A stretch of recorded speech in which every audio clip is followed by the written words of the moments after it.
știi de te întorci, iară nu mai știi.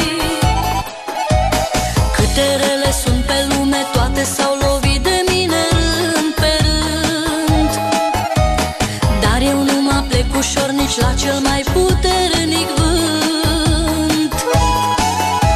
Copiii mei și ai lor copii sunt financiar asigurați. Rămâne doar problema lor cum să se facă respectați. Urmașii mei sper să înmulțească imperiul ce l-am clădit eu și sper să prețuiască banii agonisiți din chinul meu.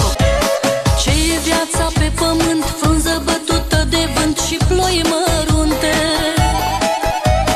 Lucră omul ca furnica și când moare nu ia nimica, chiar nimica. Și de multe ori și neamul e mai rău decât dușmanul. Că le dai, că nu le dai, valoare mai mare n-ai.